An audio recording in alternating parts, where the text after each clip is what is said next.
లగచర్ల దాడిలో కేటీఆర్ ప్రమేయం రిమాండ్ రిపోర్ట్లో స్పష్టం చేసిన పోలీసులు ఫోన్ ఆడియో రికార్డుల్లో ఎంత ఖర్చైనా ముందుకెళ్లాలని కేటీఆర్ ఆదేశాలు. ఆ ఆదేశాలతోనే రంగంలోకి పట్నం నరేందర్ రెడ్డి. వ్యూహాన్ని అమలు చేసిన సురేష్ రాజ్ ఏవన్గా పట్నం. ప్రధాన కుట్రదారు ఆయనే. ఐజీ నిందితుడు సురేష్ రాజ్ను ఉసిగొలిపినట్టుగా వెల్లడి. కేబీఆర్ పార్కులో ఉండగా పట్నం అరెస్ట్. వికారాబాద్లో విచారణ తర్వాత కొడంగల్ కోర్టుకు 14 రోజుల రిమాండ్. చర్లపల్లి జైలుకు తరలింపు. A2గా సురేష్ రాజ్. నరేందర్ రెడ్డి కాల్ డేటా పైన ఆరాధిస్తున్నారట. ఇప్పుడు ఈ మొత్తం వ్యవహారంలో నరేందర్ రెడ్డిని విచారించారట. నరేందర్ రెడ్డిని విచారిస్తే మరి ఏం చేసినామని ఆడియోలు గీడియోలు అంతా ఫోన్ ముందు పెడితే అవును నిజమే కేటీఆర్ చెప్పిండు, ఎంతవరకైనా వెళ్ళండి అని చెప్పిండట. మరి ఎంతవరకైనా వెళ్ళండి అంటే ఏంది? ఎంతవరకైనా వెళ్ళండి అంటే కేటీఆర్ భాషలో ఏంది? ఎట్లా తెలుస్తుంది ఇది? ఎట్లా తెలుస్తుంది? ఇక నడిపిస్తాం. కేటీఆర్ అరెస్ట్ చేస్తారట, కేటీఆర్ని అరెస్ట్ చేస్తారట. ఎన్ని రోజులు 11 నెలలు పడుతుందా మీకు ఆయన అరెస్ట్ చేయడానికి? అరే రేవంత్ రెడ్డికి మీకు కొంచెమైనా ఆలోచన ఉంటే ఇంకా డ్రోన్ ఎగిరేసిన దాంట్లో మిమ్మల్ని అరెస్ట్ చేసిరు కదా. ఉత్త డ్రోనే. కేటీఆర్ జన్వాడ ఫామ్ హౌస్ మీద డ్రోన్ ఎగిరేసిండని ఆయన ఫీల్డ్లో లేడు, ఏం లేడు, ఆయన అరెస్ట్ చేసిరు. అర్ధరాత్రి 12-1 గంటకు వచ్చి నిన్ను ఎత్తుకపోయారు. ఇవాళ మీరేమంటున్నారు? గవర్నర్ దగ్గర ఉంది. ఇక గవర్నర్ దగ్గర పర్మిషన్ లేకపోతే ఏం చేయలేరా? ఇక గవర్నర్ దగ్గర పర్మిషన్ అనుమతి రాకపోతే మీరు వదిలేస్తారా? ఆ ఫోన్ ట్యాపింగ్లో ఏమో ప్రభాకర్ రావు రావాలి. ప్రభాకర్ రావు రాకపోతే ఎవరిని అరెస్ట్ చేయరా? ఈ కేసులో ఉన్న వాళ్ళని, ఫోన్ ట్యాపింగ్లో ఉన్న వాళ్ళని. సేమ్ ఇది కూడా గవర్నర్ దగ్గర ఉంది. మీరు పొలిటికల్గా ఒక పార్టీని ఎక్స్పోజ్ చేయడానికి ప్రయత్నం చేస్తున్నారు తప్ప జరిగిన విషయం మీద ఇంకొకటి జరగకుండా ఉండడానికి తీసుకోవాల్సిన పద్ధతుల మీద ఎందుకు ఆలోచన చేయట్లే? ఎందుకు? మరొక చిన్న డ్రోన్ కేసులోనే మిమ్మల్ని అరెస్ట్ చేసినప్పుడు 12 గంటల అర్ధరాత్రి వచ్చి మీరు కుటుంబంతో బెడ్రూమ్లో ఉన్నప్పుడు మిమ్మల్ని వచ్చి ఎత్తుకపోయారు కదా. అయినా మీకు ఇది లేదా? అందుకే మేము అంటున్నాం ముందు నుంచి ఇదేదో డీల్ సెట్ అయినట్టుగా కనిపిస్తున్నది ఢిల్లీలో. లేకపోతే ఎందుకు ఈ పాటికి ఎప్పుడో అరెస్ట్ కావాలని? మరి ఇప్పుడు అయ్యే అవకాశం ఏమైనా ఉందా? ఏదో వీడియోలో అయితే బయటకు వస్తున్నాయి. ఏడా కేటీఆర్ ఇంటి దగ్గర పెద్ద హంగామా నడుస్తున్నది. ఇగో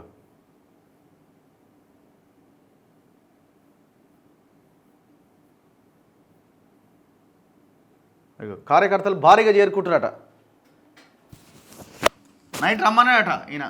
రాండ్రా నాయన అటు ఇటు అయినట్టుంది అని. నువ్వు అరెస్ట్ అయితే నీకు అనుకుంటున్నా నువ్వు సింపతి వస్తుంది, లేకపోతే సానుభూతి ఓడితే ఎక్కడ ఏడుంది ఆడియో?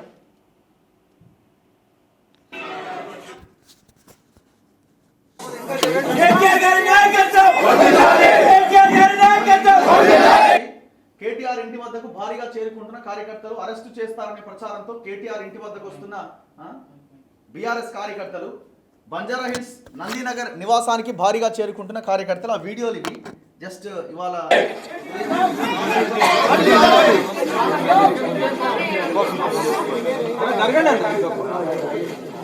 జై తెలంగాణ, జై తెలంగాణ, జై కేటీఆర్, జై కేటీఆర్, జై కేటీఆర్, జై కేటీఆర్, జై KTR,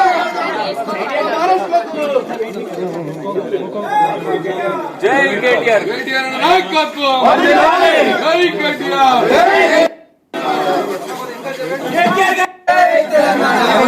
jackpot CM down jackpot CM KTR గారి నాయకత్వం, సీఎం డౌన్ వద్దంటుండు. సీఎం డౌన్ అన్నట్టు వద్దంటుండు. మరి ఏందో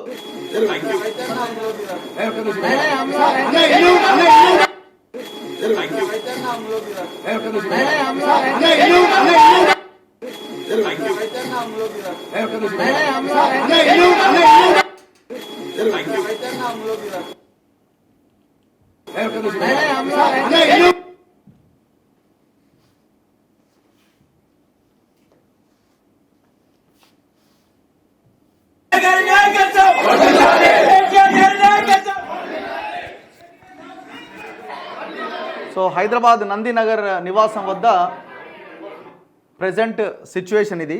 ఆయనే నిన్న రాత్రి రండి కార్యకర్తలంతా ఇక అటు ఇటు అయ్యేటట్టున్నది అని, ఎందుకంటే నిన్న రిమాండ్ రిపోర్ట్లో పట్నం నరేందర్ రెడ్డి కేటీఆర్ పేరు చెప్పిండు, ఆయన ప్రమేయం ఉందని తేల్చిండు అని పోలీసులు ఆ రిమాండ్ రిపోర్ట్లో పేర్కొనడం జరిగిందట. వెలుగులో ఈ వార్త మనం ప్రధానంగా చూడొచ్చు. వీళ్ళు డైరెక్ట్గానే రాశారు. దాడి వెనుక కేటీఆర్, ఆయన ఆదేశాలతోనే కలెక్టర్ పైన అటాక్, ప్రభుత్వాన్ని అస్థిరపరిచే కుట్ర, పోలీసుల ముందు ఒప్పుకున్న బీఆర్ఎస్ నేత పట్నం నరేందర్ రెడ్డి. రిమాండ్ రిపోర్ట్లో సంచలన విషయాలు. ప్లాన్లో భాగంగా కేటీఆర్, నరేందర్, సురేష్ మధ్య ఫోన్ కాల్స్. ఏం జరిగినా ముఖ్య నేత చూసుకుంటారని నిందితులకు నరేందర్ భరోసా. రైతులను రెచ్చగొట్టి కొందరికి డబ్బులు ఇచ్చి దాడులు, ప్రభుత్వాన్ని బదనాం చేసేందుకు, రాజకీయ లబ్ధి పొందేందుకు పన్నాగం. చంపాలనే ఉద్దేశంతోనే, అధికారులను చంపాలనే ఉద్దేశంతోనే దాడి జరిగిందని రిమాండ్ రిపోర్ట్లో పోలీసులు పేర్కొన్నారు. సర్వే, ప్రజాభిప్రాయ సేకరణకు వచ్చే అధికారులను ఎక్కడికక్కడ అడ్డుకోండి, ఏం జరిగినా పర్వాలేదు, లేకపోతే భూసేకరణ తర్వాత భూములు దక్కవు, ఎలాంటి ఘటనలు జరిగినా మీకు పార్టీ ముఖ్య లీడర్ సపోర్టుగా నిలుస్తాడు అని నిందితులకు పట్నం నరేందర్ రెడ్డి చెప్పాడు. నిందితులకు ఆర్థిక, నైతిక సహాయంతో పాటు అన్ని సౌకర్యాలను నరేందర్ రెడ్డి అందించారు. వీటికి సంబంధించిన పక్కా ఆధారాలతోనే నరేందర్ రెడ్డిని బుధవారం ఉదయం హైదరాబాద్ ఫిలింనగర్లోని ఆయన ఇంట్లో అదుపులోకి తీసుకున్నారు. ఇక్కడ పాయింట్ ఏంటంటే, ఇదేమన్నా సరే ఎవరిని చంపడానికో ఇంకేదన్నా చేసి రైతుల భూములు ఆపి ఫార్మా కంపెనీలకు వ్యతిరేకంగా వీళ్ళు ఏమైనా చేస్తున్న పోరాటం చేస్తారని మనం ఏమైనా అనుకోవడానికి అవకాశం ఉందా? ఒక్కసారి ఆలోచించండి. వీళ్ళు ఏమైనా ఫార్మా కంపెనీలకు వ్యతిరేకంగా పోరాటం చేసే మనుషుల, ఫార్మా కంపెనీల కోసం పనిచేసే మనుషులు. అదే ఫార్మా కంపెనీలకు భూములు ఇచ్చిర్రు, అదే ఫార్మా కంపెనీలకు హైదరాబాద్, షేర్లింగంపల్లి చుట్టుపక్కల ఉన్న భూములు కట్టబెట్టారు. అరబిందో కంపెనీ భూములు లేవు. అరబిందో కంపెనీ డైరెక్టర్ శరత్ చంద్రారెడ్డితోనే కదా ఈయన కేటీఆర్ సిస్టర్ కవిత సారాదందా చేసింది. ఫార్మా కంపెనీలతోనే వీళ్ళ దందాలన్నీ.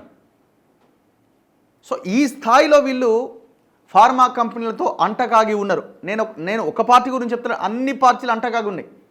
ఇవాళ రైతులని వాడుకొని రాజకీయ లబ్ధి పొంది వాళ్ళని గాలికి వదిలేసే ప్రయత్నం ఇదంతా. ఎవ్వడికి చిత్తశుద్ధి లేదు ఈ ఫార్మా కంపెనీలని ఇక్కడి నుంచి వెళ్ళగొట్టే విషయంలో, వాళ్ళకి భూములు ఇవ్వద్దు అని పోరాటం చేసే విషయంలో. రేపొద్దున అదే ఫార్మా కంపెనీలు అంతా పోయి కేటీఆర్ ఇంట్లో కూర్చొని డీల్ సెట్ చేసుకుంటారు. వాస్తవం ఇదే జరిగేది ఇదే. మళ్ళీ రైతులు రేపొద్దున ఏమైనా మరి వస్తాంటివి రాకపోతేవి అంటే అది అయిపోయింది.